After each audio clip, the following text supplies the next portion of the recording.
Thank you, Graham. Well, good morning, everybody. What I thought I'd do is mention a few things very quickly and then leave plenty of time for questions. I'm fascinated by the idea that some of those will come from online viewers, but we'll see how that works. I thought what I'd do is just say something about the setting within which we're all operating, why I think RJ is important and what I think we need to do next. So let's set the scene first. As Graham says, I don't need persuading that restorative justice is important, that it has a fundamental part to play in the way in which we deal with criminal justice issues from this point on. That wasn't always the case. I was probably agnostic about restorative justice when I came to this job, didn't know a huge amount about it, but I've been immensely impressed by not only the work that all of you are doing, but also what I have learned is going on around the country and the potential that I believe there is for RJ to make a real difference, primarily to the lives of victims of crime. And for me, it is primarily about victims. Graham mentioned the statistics that we now have access to. It seems to me quite remarkable that given the trepidation, given the reservations that victims are bound to have before they go into a restorative justice conference, for example, that 85% of those victims come out satisfied by the experience is a truly striking statistic. And I think we have to take account of that as legislators and policymakers and recognise that if this is something that works for victims, if it's something that gives them something they're not currently getting from the criminal justice system, then it would be entirely wrong for us not to pursue it strongly.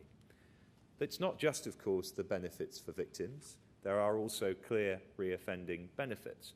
And it seems to me entirely logical why that should be so. As Graham says, and many of you will have heard me say this before, I was a criminal barrister for some years. And at my level of seniority, you spent a lot of time representing burglars, young men who believed, I'm quite sure in very many of those cases, that there was no victim to burglary, that in fact the insurance company will replace the television and the laptop, and so it really didn't matter very much to anybody concerned if those young men went out and burgled houses. The only way that they would effectively understand the psychological impact of domestic burglary was to sit across a table from the person whose house they had burgled and to have it explained to them by that person why it hurt so much, why it was so damaging, destabilizing, why it caused them to lose confidence, why they'd lost the family photographs they didn't have copies of, all of those things of which you're well aware.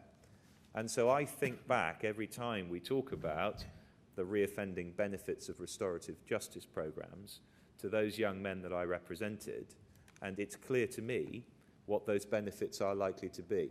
If we can confront offenders with the real effect of what they have done, and victims are prepared to play their part in that, then it seems to me that both parties can gain a great deal. So that's why this is a good thing. That's why the government wants to see a lot more of it. But I think we've probably reached the point where we don't need to spend too much of our time convincing each other that restorative justice is a good thing.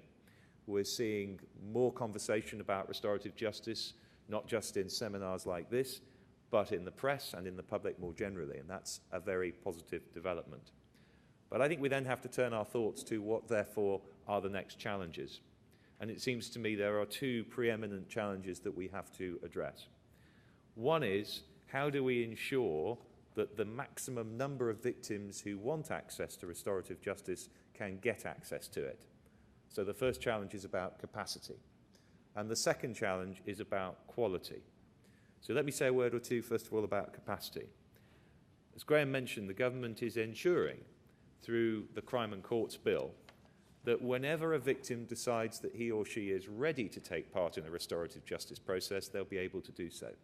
And that, for me, was very important, because this was actually not an easy decision.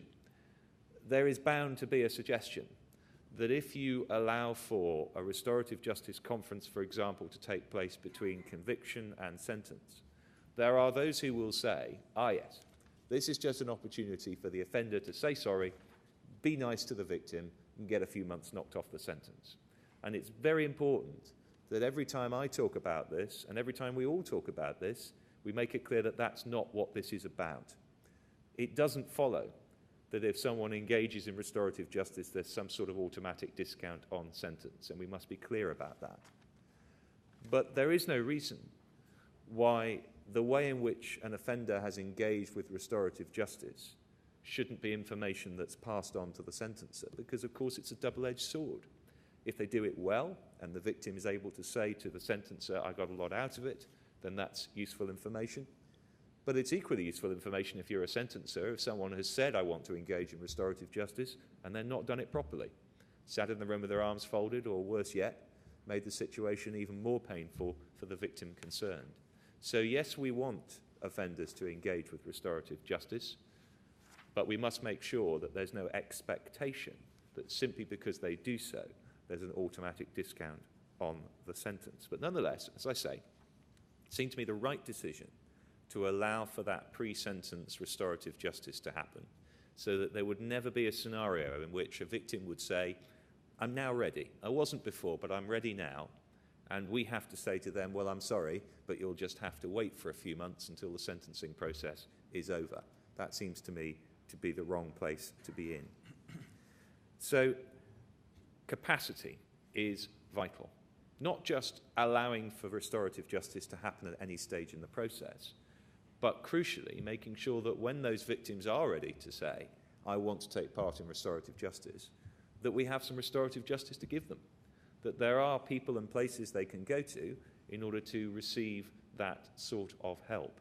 So we need to make sure that if we are successful, as I believe we are increasingly being, in raising restorative justice up the agenda, in making people aware of it, in helping through the press to promulgate the message, if people are going to be made aware of this and say, as we want them to, this is something I want to do, then they've got to have places and people to go to enable them to do it. So capacity is vital. And the third and last thing is about quality. I think, and I imagine there'll be no disagreement on this, that restorative justice is only worthwhile if it's done well. If it's done badly, it can be worse than useless. So we have to make sure not just that there's capacity in the system to meet what we hope is growing demand, but also that the quality of that capacity is high. So I think the challenges now for all of us are not to continue to persuade ourselves that restorative justice is a good thing. I think we've done that. But the next phase is to say, if there's going to be more restorative justice, let's make sure there's enough people to deliver it, and let's make sure that they're trained and monitored in such a way that can reassure everybody that the restorative justice that's available is of the highest possible quality. Now, you're aware of the action plan, and I think the work that's being done through that document and in other places will help us tremendously in delivering that capacity and in delivering that quality. But I hope very much that every time 2 or more restorative justice practitioners are gathered together to discuss the future of restorative justice, what you will focus on is not, can we continue to persuade ourselves this is a good thing, but can we persuade the rest of the world that because it's a good thing, we've got enough of it, and we've got enough of it of a high quality. That, I think, is where the action now is. So I hope very much this will be a successful conference, and I hope there will be discussion of those issues, and I hope that you will all be able to engage in those debates in the weeks and months ahead so that we can do what we all want to do, which is make good, high-quality restorative justice available to the maximum number of victims and deliver some reoffending benefits too. So thank you very much. I'll stop there, and Graham, very happy to take some questions. Right. Might be easiest by managing from there because of the... Yeah, by me. So key points from the Minister there. Maximising victim access, capacity for delivery, and incidentally, the issue of readiness of victims to engage in an RJ process, and then the whole issue of quality. So what I propose we do is take questions in groups. So if you've got a question, could you put your hand up? Somebody will come with a microphone, and we'll make sure that people are being filmed. And if there's anybody who wants to raise a question online, Helen will tell me. So who would like to kick off with questions then? We've got one there, and is there a second one?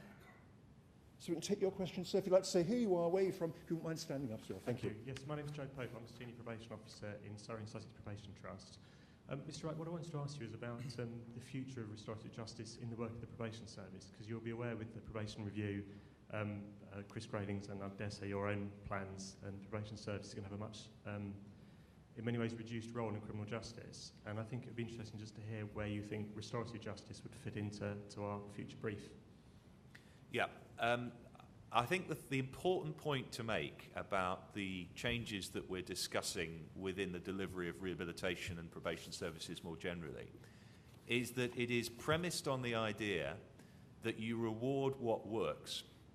So a payment by results-based system means that if you succeed in delivering a reduction in reoffending, then you will be rewarded for that reduction. That's the basic premise. There are all kinds of difficult design challenges which you will understand in trying to get to that point, but that's the basic premise. Now, it seems to me that when people come to look at what works, we want them to look at what works as holistically as possible. We want them to be imaginative about new ideas.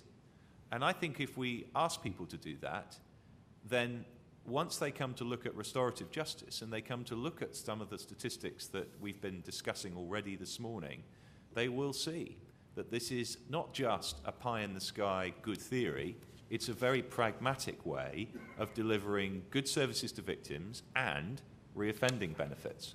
So I'm quite optimistic that as people look at what works, and they'll be increasingly encouraged to do that in the new landscape we're trying to create, they will come to the view that restorative justice is something that works and that they will want to see more of it done. And that's certainly what we hope for.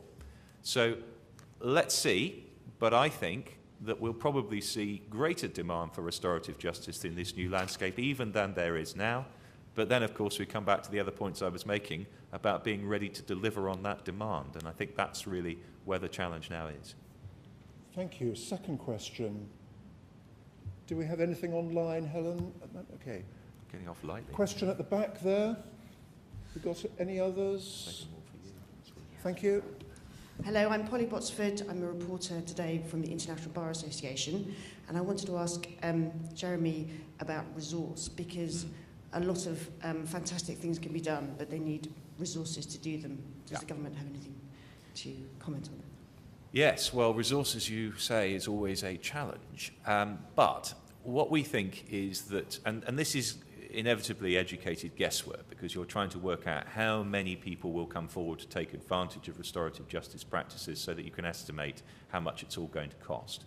But the best estimate we've made is that there are something of the order of 20,000 cases in a year that we think restorative justice will be able to be applied in. Now, that gives you a figure of about £20 million, give or take.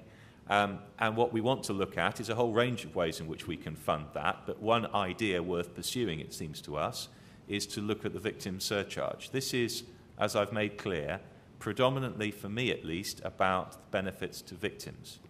And so it is logical to look at that money which we intend to put towards services for victims and decide whether we can use a portion of that for this purpose. And I think that's a very promising way forward. So, although we're not in a position at the moment to dot all the I's and cross all the T's in terms of the accountancy aspects of this, we're very confident that this is something that can work well, and we want to support it both financially and organisationally. And we suspect that the best way to do that will be to look at some of the money which we believe should go towards victim services and try to divert some of that into restorative justice. Thank you. Another question, one in the middle here. Thank you. Belinda Hopkins, I'm director of an organisation that works in schools called Transforming Conflict. But I actually want to speak as a member of the public and a victim. Because a few years ago I had a burglary. And because I know about restorative justice and I had lots and lots of contacts, I eventually managed to have a conference which did me personally a huge amount of good. And I think also helped my burglar, and I'll call him my burglar, because it was a very extraordinary and intimate experience to talk about the things that we talked about. But at the time, I, as a member of the public, knew about restorative justice. I'd become a victim, wanted to have a conference. The local police didn't know anything really about it. They had lots of misunderstandings, so they said they couldn't help. Unfortunately, my burglar was in his 40s, so the Youth Offending Service couldn't help. And if I hadn't known so much about what it could do for me, because I was quite badly affected, I was frightened to go into town to meet the guy, I think I'd have given up. So I suppose my question would be, how were we going to manage, if we promote this as we should, the public are going to know more about it, and if and when something happens, they are going to want to pick up the phone to who and say, I'd like one, please, and not have the blocks that were in place when I experienced that myself, because that in itself was quite harmful. Yes. Thank you. Yeah, I absolutely understand the point, and I think this is crucial, because if we do raise awareness, and as you say, if we raise awareness, we'll succeed in many things, but one of the things we'll succeed in is making more members of the public think when something happens to them and they become a victim of crime, right, I read about that restorative justice thing, maybe I'll try that. And I think the answer to your question as to who do they pick up the phone to is that they should be able to pick up the phone to anyone involved within the criminal justice system and be signposted towards restorative justice. And one of the benefits, as Graham was alluding to earlier on, of having so many different representatives of so many different organisations in the room here, is that we can make sure that it won't happen in the future, that if you go to your local police station and say, what's all this restorative justice stuff about, they will know in the future. They won't say, I don't know, I've never heard of it. They will say, yes, we know about restorative justice, this is who you've got to talk to, here's a phone number. And if they go to the victim liaison officer, then the victim liaison officer will be able to say, this is someone you can go to. And actually more than that, I would hope that the victim liaison officer wouldn't wait for the victim to come to them and say, what's all this restorative justice about, but actually say at what they think is an appropriate time to the victim and be proactive and say, look, you might want to consider this. It's something that you might want to think about because I think you can get something out of it. So, two questions really. First of all, how do you get hold of someone if you yourself as the victim say, I want to try this? And I think the answer should be, it doesn't really matter who you get hold of, they should all at least have a phone number they can give you. And secondly, how do we make sure that those people involved in the criminal justice system are proactively recommending this to the victims they think can benefit from it? But all of that, I think, follows from a good understanding of restorative justice, a widespread understanding across the criminal justice network, and I think it's conferences like this that start to develop exactly that. Thank you. Other questions? I'm conscious we've got a number of people who work within the secure estate in one form or other here. Are there any questions that people from that setting wanted to ask the Minister about RJ within custodial settings? Okay. Perhaps I can ask one of them, because one of the things that's interesting to me about RJ that operates within custodial settings is the additional reluctance that there may be for a victim to come into a custodial setting and engage in RJ. It'd be very interesting actually to hear from those who are from the custodial setting who operate this, how much of a problem they find this to be, or whether actually victims aren't as reluctant as some people might imagine. I didn't take a careful enough note of whose hands went up when you asked that question, but if anybody would like to volunteer their information on that, would be helpful. Gentleman there, thank you. Morning, Gary Wright, Head of Reducing Reoffending at Kingston Prison. We run a programme at Kingston, for the next few weeks anyway, which is called Through the Gate, and it's not about the services that are going to be contracted out through the gate. It's a programme that deals with young people coming in to meet life sentence prisoners, and it's RJ practice based, but also engaging in that programme we have victims that come in and engage with that programme as well. We have secondary victims, we have the prisoners' families that come in and talk about the effect of the offences that their loved ones did and how it's affected on the family and their standing in the community. So we haven't had a problem in that, but it's very much about the culture of the prison, what we've working relationship the staff have with the prisoners and that kind of culture. And it's run in conjunction with the YJB and the youth offending team for Hampshire. Yeah. So actually we've had some very good success rates. Okay, well that's good to hear. Thank you. Any other questions or observations? Gentleman here, thank you. Thank John Bennett from the Secure Estate. I work at Ashfield. The victims coming into prison, I've no problem with that. They look forward to coming in because I offer them to show them around to demonstrate what we're trying to do with young people to rehabilitate them. The problem is the catchment area. As the Secure Estate has shrunk, the juvenile Secure Estate, so the distance young people from where they committed the crime live, and so it's very difficult for victims to give up quite a large sort of amount of their time to come to our area to visit. Some that have come down from quite a long way away had to stay overnight, you know, and it's quite an off-putting thing. But the prison itself is not off-putting. That is an encouragement to get people to come. You say, we'll show you around and let you see what we're trying to do with young people, and they're very interested in that, so that is not a problem. Yeah, thank you. No, I understand the point about catchment area. It's a very difficult one in the youth estate, and of course, to some extent, we're victims of our own success here, because as you reduce the number of people who are within the youth estate, which of course is a good thing, then that means you can justify fewer and fewer institutions, and you're very clearly aware of that at Ashfield. So it is always going to be a challenge, because we simply won't be able to provide a young offender institution or a secure children's home or a secure training centre in every town. There just isn't the demand for that. And as we succeed more and more in reducing the number of young people in the custodial estate, then by definition we're going to have fewer and fewer custodial institutions, which will be more and more spaced apart. So it's a very big challenge, I accept that, but it's good to hear that people are at least coming in and prepared to do so. Thank you. Thank you, John. We have a question online. We have a question from Maria Thomas, Head of Communities at Shaw Trust. Minister, what role do you see magistrates playing in terms of sentencing and RJ? Yeah. Well, I think the first thing to say is that we are obviously trying to encourage sentencers to have greater awareness of RJ by, for example, now allowing them to defer sentence for RJ practices to happen between conviction and sentence. So I would hope that magistrates, just as with judges in the Crown Courts, would understand clearly that they have that option available to them, that they would then want to explore what sorts of restorative justice processes might be available so that they can understand whether it's something that they want to do. So I hope very much that magistrates and other sentencers will be part of this general raising of awareness so that people understand throughout the system what restorative justice is, what it can do, and how it can apply in appropriate cases.